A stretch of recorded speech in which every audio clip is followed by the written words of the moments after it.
দেখতেছি চাঁদ তোমার গায়ে পড়ে না, বরং তুমি শাহাদাত আঙ্গুল ঘুরাইতেছো আর চাঁদের সাথে খেলতেছো। সুবহানাল্লাহ বলবে না?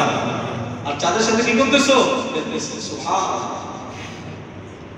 চাচা আর কি আর কি আর কি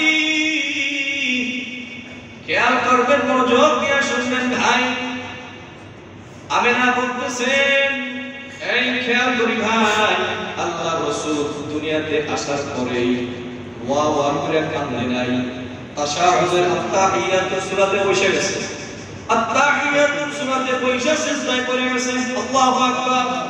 সিজদা থেকে উঠা শাহাদাত আঙ্গুলটা এরকম ঘুরাইছে। শাহাদাত আঙ্গুলটা ঘুরানোর কারণে আমিনা বলতেছেন পুরা দুনিয়াটাই আলোকিত হয়ে গেছে। সুবহানাল্লাহ। দুনিয়া আলোকিত হইছে কইছে না? পুরা দুনিয়া আলোকিত হয়ে গেছে। আল্লাহ রাসূল যদি না আসতে আমাদের কি অবস্থা হতো? একটা বার চিন্তা করে দেখছেন আমাদের কি হালত হতো, কি অবস্থা হতো? আমরা কি এই দিন পাইতাম, ইসলাম পাইতাম, মুসলমান হইতাম? হ্যাঁ, কোরআন পাইতাম, হাদিস পাইতাম, রাসূলের সুন্নাহ পাইতাম, নামাজে আসতাম? কিছুই তো করতাম না। আল্লাহ রাসূল আমাদেরকে সব শিক্ষা দিয়ে গেছেন। সুবহানাল্লাহ করবেন না? আরেকটু জোরে বিসমিল্লাহ সুবহানাল্লাহ।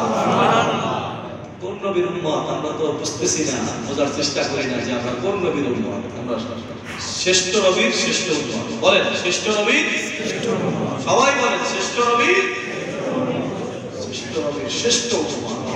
আল্লাহু আকবার। জিবরাইল আমিন অন্যান্য পয়গম্বরদের কাছে কতবার আসছে এটা হিসাব করে পাওয়া যায়।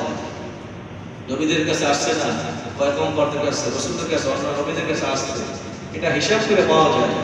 কিন্তু দো জাহানের বাদশা বিশ্ব নবীর কাছে জিবরাইল আমিন যে কত হাজারবার আসে হিসাব করে। আল্লাহু আকবার। কোন বর্ণনায় আসছে যে প্রায় 25,000 বার আসছে। সুবহানাল্লাহ। আরো বেশিও হতে পারে। আমরা সেই নবীর উম্মত। সুবহানাল্লাহ। নবীর যদি মুজিজা শুনে অন্যান্য নবীদেরকে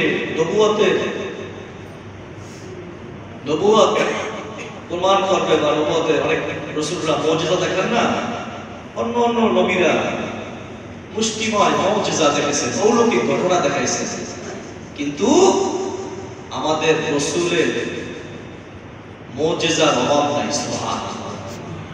রাসূলের থুতু মুবারক এটা আপনার ঔষধের মতো কাজ করে। সুবহানাল্লাহ পড়বেন না?